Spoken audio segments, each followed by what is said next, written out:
근데 이번 시간에는 뉴럴 네트워크 트레이닝의 표준이라고도 할 수 있는 트랜스퍼 러닝에 대해 알아볼 거예요. 트랜스퍼 러닝이란 미리 트레인드 되어 있는 뉴럴 네트워크를 가져와서 내가 원하는 데이터로 재학습시키는 거예요.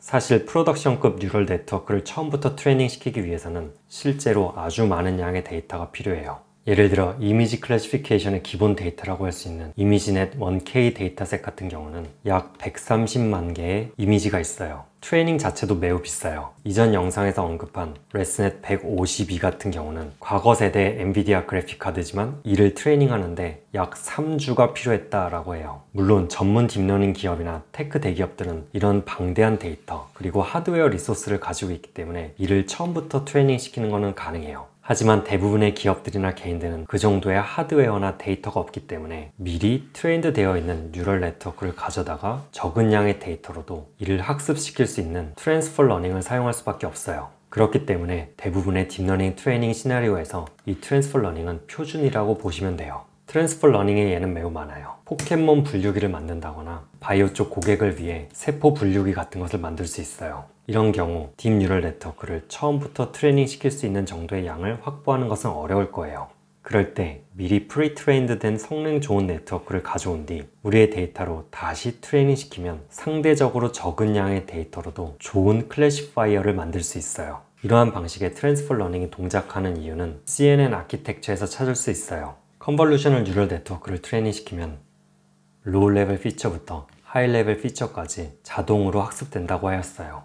만약 이미지넷 데이터로 학습시킨 피처들과 우리가 분류하고자 하는 이미지들, 세포 분류나 포켓몬 분류기, 이를 만들기 위한 피처들이 이미지넷을 분류하기 위한 피처들과 비슷하다면 이미 학습이 되어 있는 이 피처들을 가져다가 우리의 데이터로 조금만 더 학습을 시키면 동작이 잘 되는 거예요. 그리고 공교롭게도 이미지 데이터들은 그 도메인이 서로 비슷하기 때문에 이런 트랜스퍼 러닝이 매우 잘 동작해요. 하지만 이 트랜스퍼 러닝을 실제로 적용하는 건 조금 까다로워요. 데이터의 양과 이미지 도메인에 따라서 적용할 수 있는 방법이 천차만별이기 때문이에요. 예를 들어 이미지넷 데이터로 프리트레인드 된 레스넷 네트워크를 강아지, 고양이 분류기로 만들고 싶다면 이미 이러한 분류 문제는 이미지넷과 매우 비슷하기 때문에 이 마지막 레이어, 풀리 커넥티드 레이어만 날리고 나머지는 모두 고정시킨 다음 고양이와 강아지를 분류하는 마지막 하나의 레이어만 학습시키면 돼요.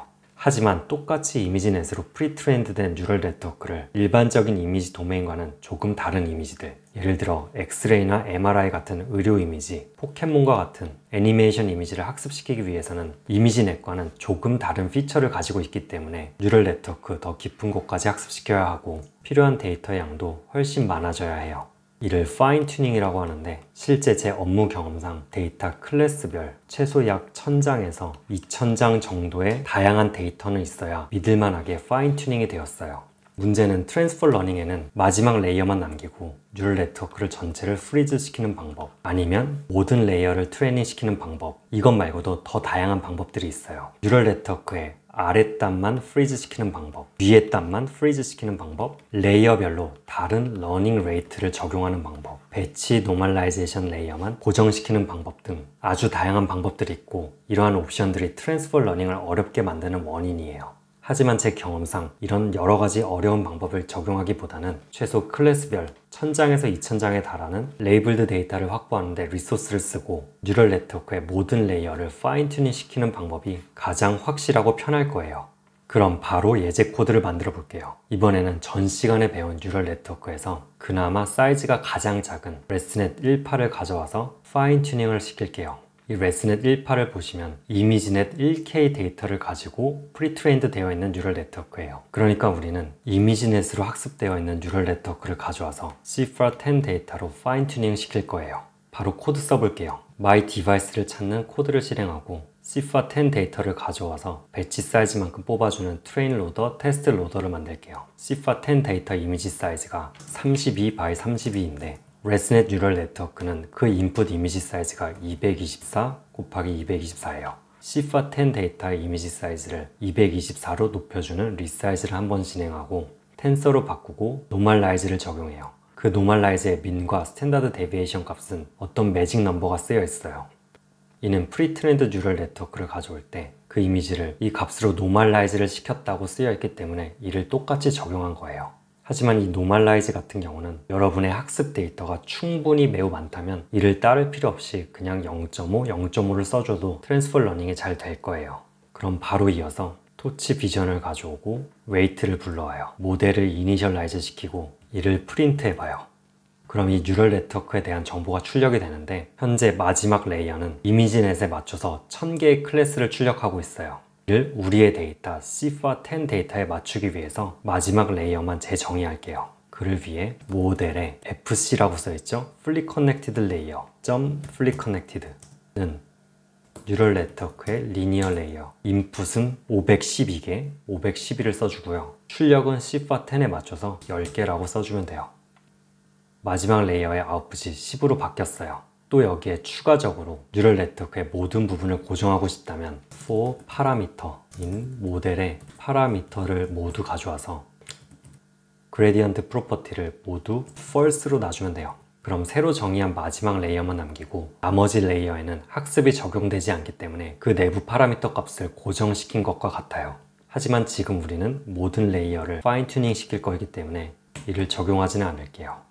바로 이어서 로스 펑션 그리고 옵티마이저를 아담으로 정의할게요. 그리고 나머지는 이전 영상과 마찬가지로 트레이닝 시키고 밸리데이션 로스를 출력하는 코드를 적용하면 돼요. 그러니까 지금 우리는 이미지넷으로 프리트레인드 되어 있는 레스넷 18 뉴럴 네트워크를 가져다가 CIFAR 데이터로 트랜스퍼 러닝을 적용한 거예요. 이런 방식으로 트랜스퍼 러닝을 적용하면 이전 영상까지 70% 정도 나오던 밸리데이션 애큐러시가 손쉽게 95% 정도로 높게 나오는 걸 확인할 수 있어요. 또 이를 전체 트레이닝 시키는 데는 약 10분에서 30분 정도밖에 걸리지 않아요. 해당 코드는 영상 아래 콜랩 링크에서도 확인 가능해요. 이렇게 이번 시간에는 트랜스퍼 러닝에 대해서 알아보았는데요. 이런 프리트레인드 네트워크는 이미지 클래시피케이션 뿐만이 아니라 세그멘테이션, 오브젝트 디텍션에 백본으로도 사용되기 때문에 컴퓨터 비전 뉴럴 네트워크에서는 이 트랜스퍼 러닝을 표준이라고 생각하셔도 돼요. 그럼 이렇게 이번 영상을 끝으로 여기서 CNN 기초 챕터 마무리할게요. 여기까지 오시느라 모두 고생 많으셨고요. 바로 다음 챕터 오브젝트 디텍트, 세그멘테이션 챕터에서 뵐게요. 감사합니다.